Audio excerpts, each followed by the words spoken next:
अभी मैं एक दफ़ा दोबारा रिपीट करने लगा हूँ कि एट्रियल सेप्टा की जो फॉर्मेशन होती है वो किस तरह होती है। सबसे पहले आप इस तरह समझें कि जैसा कि मैं एक तरह हूँ कि फॉर एग्जांपल सेप्टम प्राइमम से, और ये यूसुफ भाई हैं जो कि एक तरह के एंडोकार्डियल कुशन है।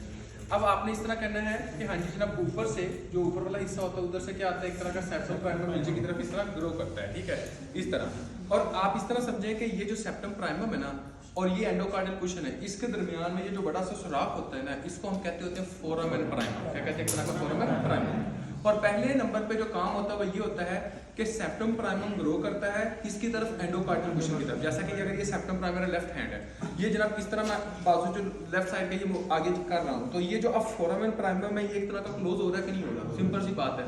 अब ये फोरामेन प्राइमम किसके अंदर चेंज हो जाता है? आपने कहना है कि फोरामेन प्राइमम आपको छोटा होना शुरू हो जाता है। पहले फोरामेन प्राइमम इतना बड़ा था, अब ये जो फोरामेन प्राइमम है ये क्या एक तरह का छोटा हो गया।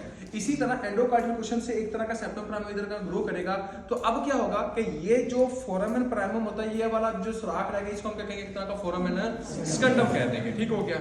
अब आपने ये कहना कि जब आपको फोरामेन स्कैंडम बनता है ना, तो उसी वक्त आपकी right side of the septum primum से एक सेप्टा गुजरता है जिसको हम कहते हैं सेप्टम स्कंडम। जैसा कि अब ये आप कहेंगे ये सेप्टम स्कंडम है, ठीक है। अब ये सेप्टम स्कंडम है और उधर से भी एक सेप्टम स्कंडम इस तरह आया। अब आप खुद सोचें कि अब ये फोरामेन और क्लोज हो गया।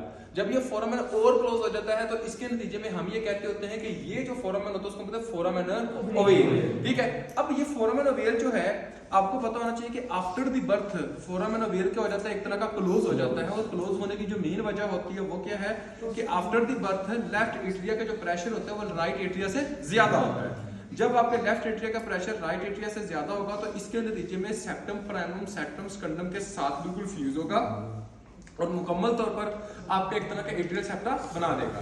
अब आप इस तरह समझिए कि जस्ट इमेजिन करिए अगर किसी बंदे के अंदर for example after the birth septum primum और सेप्टम स्कंडम आपस में फ्यूज ना हो, तो वो फोरामेन रहेगा कि नहीं रहेगा? सेप्टा तो सही तरह नहीं बना, तो इस कंडीशन को हम कहते होते हैं एट्रियल सेप्टल डिफेक्ट। और एट्रियल सेप्टल डिफेक्ट के अंदर जो आपने बात याद रखनी है जो कि ये फोरामेन है, कुछ ऐसी कंडीशंस हमें मिलती होती हैं जैसा कि डीप वेन थ्रोम्बोसिस हो। अब ये डीप वेन थ्रोम्बोसिस के अंदर जैसे कि आपको पता है कि अगर वेन के अंदर थ्रोम्बोसिस है वो जब मूव करेगा तो वो एम्बोलस हो जाएगा, और यही मूव करता हुआ एम्बोलस कहाँ जाएगा? आपके राइट एट्रियम में गया।